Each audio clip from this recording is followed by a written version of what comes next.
Summer of Money. I'm Megan Potter and I am your guide on this 2-month experiment in transforming and expanding your money, your business, and your life. Summer of Money is not about how much money you have, but about your relationship to it. One of the basic tenets of Feng Shui is that when you're working in your space, you should be designing a space not for who you are right now, and not even for who you want to be right now, but actually for who you're going to be 5 years from now. This is kind of a super essential philosophy because the idea is the space we make is the space we have to stretch and expand into. And when we create a space that's for right now, we all end up feeling the edges of our capacity rubbing up against us all of the time. Most of us deal with capacity issues as if we're trying to bail out a boat. We're constantly digging and digging just to keep ourselves afloat right now. But what happens is then we hit our heads on the edges over and over and over again because there's just not enough room for all the possibilities we're trying to bring into our lives right now.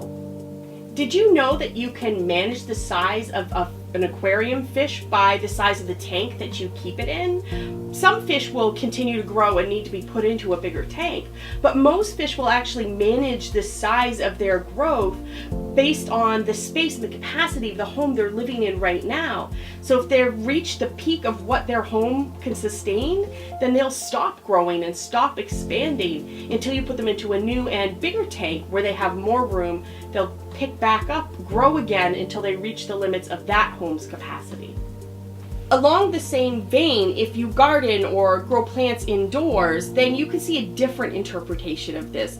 Personally, I tend to kill plants, but I'm learning, and one of the things that I'm learning is that when I get a plant, I can't put it into a pot that is exactly the right size for that plant, no matter how aesthetically pleasing that is. Because one of two things is going to happen. Either the plant is going to die eventually, or it's just not going to thrive, and I'm going to have to repot it really quickly. The thing is that most gardeners will tell you that when you get a plant, you should put it into a pot right away that's at least one size too big for the plant as it is now, because that leaves room for the growth, the inevitable growth that a living plant is going to have. The whole design for who you'll be 5 years from now idea is basically the equivalent of putting your plant in a pot that's one size too big for what it needs right now. It's based on the idea that eventually, and not too far from now, you're not just going to want, but you're going to need more space to push out into. Capacity can be looked at from so many angles. We use it to talk about the worldviews and experiences that contain us and whether or how those can be shifted. But we could also use it to talk about the space you have right now. That is what might be filling up the space you currently have for expansion and possibility. Like how I use 2 hours a day to surf Facebook instead of to write. We can even use it to talk about all the places our potential is currently getting tied up or stagnating. Like all the clothes I know you have in your closet for when you gain weight or lose weight, just in case. Those things don't need to be there. They could be removed and have more space for new things, even turned into new income or given to people who are going to wear them and be happy to have them right now.